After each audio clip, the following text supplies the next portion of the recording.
Desde el sector oficialista a nivel nacional se viene hablando muy seguido de ese denominado discurso del odio.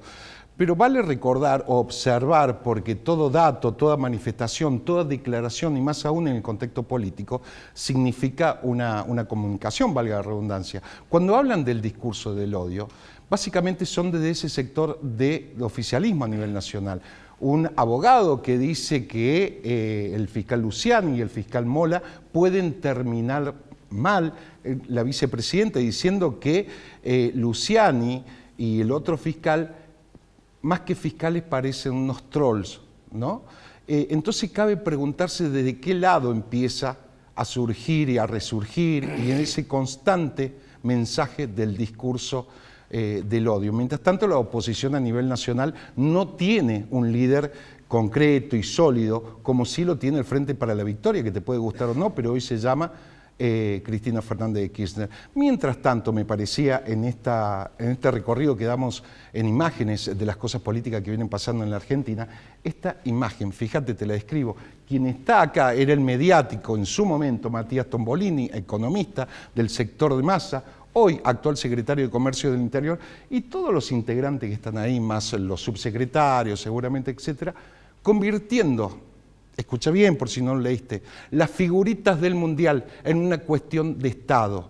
¿Por qué? Porque hay una cierta demanda que los kiosqueros no tienen la provisión de esa figurita que les sirven para comercializar. Es cierto, porque se lo terminan quedando los distribuidores.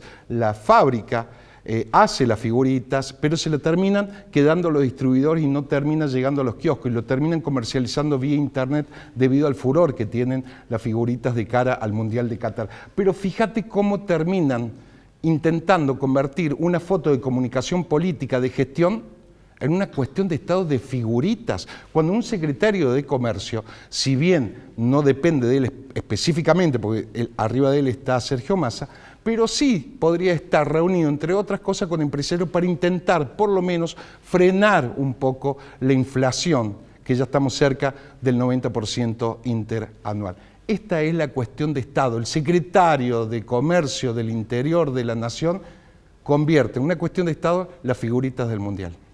Vamos a la siguiente imagen, pasamos a una cuestión más terrenal y que tiene que ver con los hechos políticos de la semana. Fíjate los cambios de gabinete que termina haciendo Schiaretti. Todos los cambios que termina haciendo en 11 años. He sabido que Schiaretti, en la gestión de Schiaretti en 11 años, no es muy amigo de hacer cambio de gabinete. Generalmente lo banca hasta que terminan el mandato. Diferente era su antecesor de la Sota, que era más asiduo a hacer cambio de gabinete en función de la gestión que hacían los ministros. Fíjate, el primero, y lo decíamos acá, ¿no? No estamos hablando con el diario del lunes, era Diego Cardoso. ¿Por qué? Porque en función de la imputación que tiene, ya sabía, es lo que se está averiguando en la justicia, sobre la muerte del neonatal. Termina también Nora Vedano, que ya te vamos a mostrar un documento que sacó la oposición, Facundo Torre, que termina perdiendo poder en el Ministerio de Gobierno, Laura Yure, que pasa a otro ministerio, y Alfonso Mosquera. Y lo decíamos acá la vez pasada, es muy difícil contener un ministerio en una época de crisis como le tocó, por ejemplo, a Diego Cardoso o a Alfonso Mosquera, si no tenés una cintura política. Diferentes eran los anteriores ministros de Salud, por ejemplo, o Alessandri, que te puede gustar o no, pero tenía un cierto poder político. Acá no, y la seguridad se lo lleva puesto, entre otras cosas, al que era ministro de Seguridad, Alfonso Mosquera. Y Nora Vedano, que fue la última novedad, ¿no?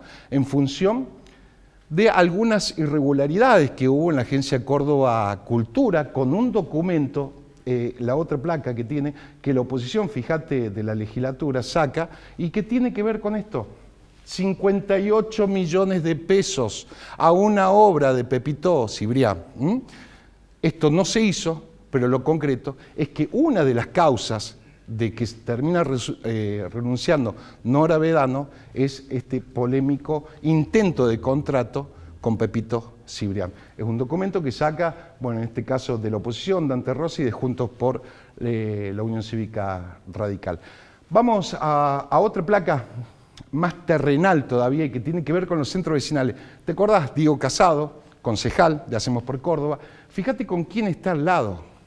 Con Gabriel Esteves. Gabriel Esteves básicamente del riñón más duro del kirchnerismo en Córdoba. ¿Sí? Esto tiene que ver con unas elecciones de centros vecinales. Si bien las elecciones de los centros vecinales no se traslada linealmente a la política provincial, Pedro Casado había dicho que nunca tendría nada que ver, es un referente del arco político, digamos, de Alejandra Vigo. Y sin embargo se termina sacando una foto, y toda foto en política es una interpretación política, valga la redundancia. Y esto lo levanta, bueno, Política Verdad del colega Daniel Ponce. Fíjate, Diego Casado, del viguismo, termina haciendo una alianza, en este caso, de un barrio, de las elecciones de barrio, del populoso barrio Güemes, del centro vecinales, con Gabriela Esteves, del riñón más duro del kirchnerismo, ¿no? Cuando dijo que no tenía nada que ver y que nunca se juntaría con el kirchnerismo, lo dijo acá en este programa. Veremos si ha cambiado de opinión. Y siguiendo con Diego Casado, hoy sacó un tuit, una comunicación por redes muy duro y algo que se viene manteniendo en boga en temas políticos, que es la denominada y polémica ficha limpia. ¿Por qué digo polémica?